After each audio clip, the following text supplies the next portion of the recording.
sejelek-jelek muslim, senakal-nakal muslim, securang-curang muslim, kalau masuk neraka, kalau masuk penjara nanti mati masuk surga.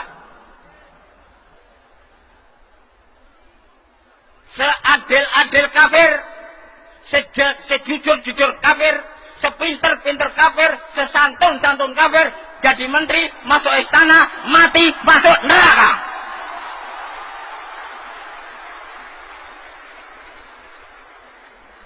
Salah ya?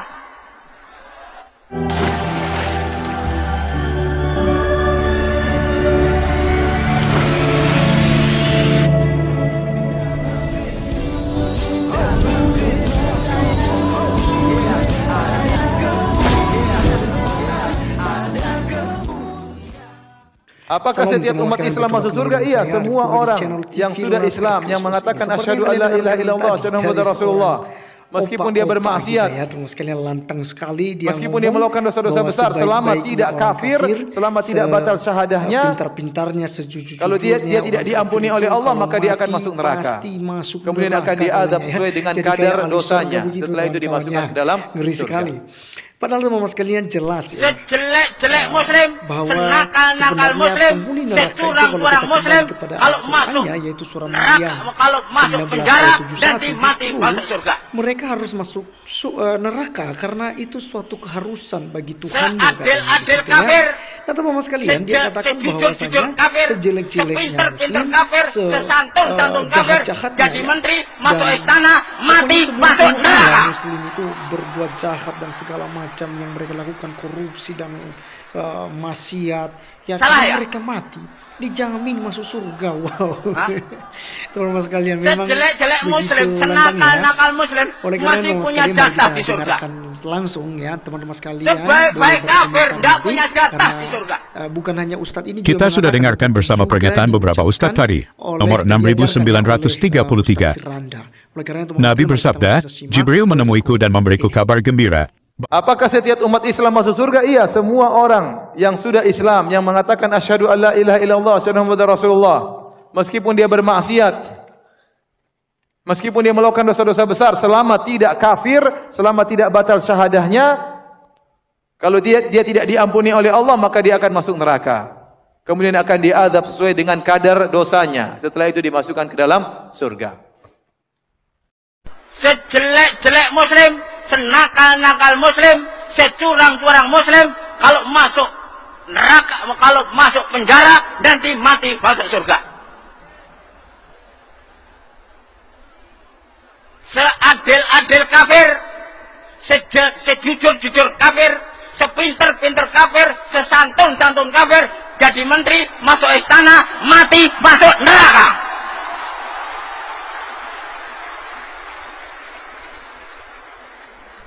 Salah ya? Hah?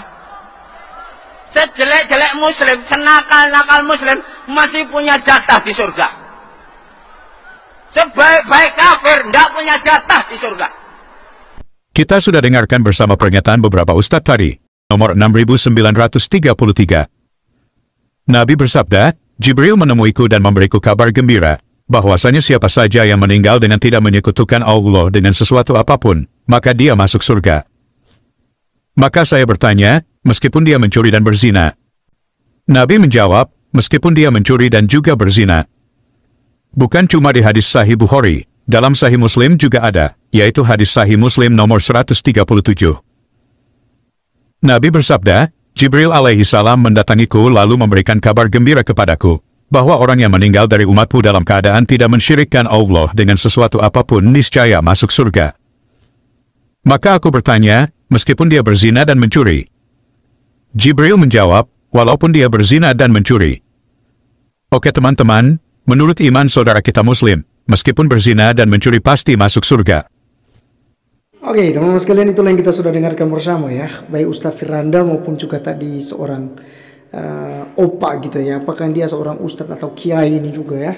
kita belum tahu pasti teman-teman sekalian, tetapi narasi yang dibangunnya itu sangat kontroversi dan juga sangat bombastis teman-teman sekalian ya. Padahal kita udah tahu sendiri bahwa justru di dalam agamanya sendiri seperti yang disampaikan oleh Buya Syakur itu tidak dijamin. Bahkan nabinya sendiri pun tidak menjamin demikian, karena nabinya sampai saat ini pun belum masuk surga kawan-kawan ya. Dan dia katakan bahwa untuk surga itu, masuk surga itu ya, itu adalah hak prerogatif Tuhan. Ya, kita tidak bisa mengklaim, kita tidak bisa menghakimi siapapun. Tetapi dengan lantangnya dia menghakimi orang-orang Kristen. Padahal teman-teman sekali kita sudah tahu bahwa kekristenan sudah dijamin keselamatannya. Alkitab katakan dalam Kisah Para Rasul dalam Efesus pasal 2 8-9 teman-teman sekalian, bahkan di Kisah Para Rasul juga 4 ayat 12 ya. Di Efesus 2 8-9 berkata begini.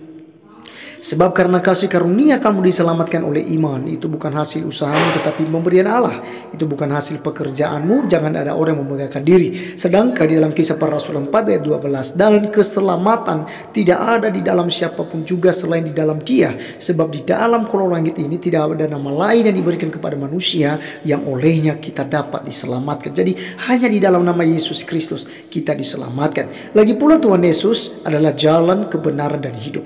Dalam Injil Yohanes pasal 4 ayat 14 ayat 6 dia katakan, akulah jalan, kebenaran dan hidup. Tidak ada seorang pun yang datang kepada Bapa di surga kalau tidak melalui aku. Maka teman-teman sekalian, ketika Anda percaya kepada Tuhan Yesus Kristus, Anda akan memperoleh hidup yang kekal.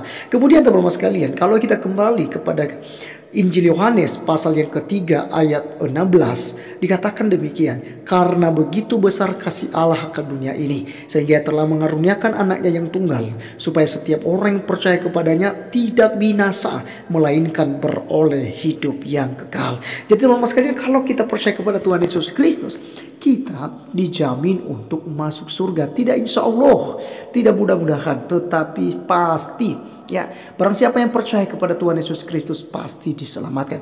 Maka daripada itu teman-teman sekalian, mari tetap percaya kepadanya, karena hanya Dialah yang bisa membawa Anda ke dalam kerajaan surga. Kenapa harus melalui Yesus? Karena Yesus tahu jalan ke surga. Sebab Yesus Kristus datangnya dari surga. Dia adalah Sang Firman Allah yang turun nujul menjadi manusia, dilahirkan sebagai manusia oleh Maryam. Itu sebabnya dia dikatakan sebagai anak manusia, dan dia dikatakan sebagai anak Allah karena dia berasal daripada Allah. Bukan berarti Allah diperanakan, bukan Allah itu beranak, punya istri dan lain sebagainya, tidak sama sekali. Tapi ini adalah bahasa kiasan, ya, metafora teman-teman sekalian. Jadi ini kita tidak bisa langsung secara hurufiah bahwa Allah itu punya anak dan diperanakan. Sama halnya ketika katakan adalah anak kunci, anak tangga, ya kan? Kita tidak mungkin berkata bahwa siapa istri tangga, siapa istri kunci sehingga punya anak kunci dan juga anak tangga. Jadi itu adalah bahasa kiasan. Oleh karena itu teman-teman sekalian, tetap percaya kepada Tuhan Yesus Kristus. Jangan mau disesatkan, jangan mau ditipu oleh orang-orang semacam ini bahwa hanya Islamlah yang masuk surga.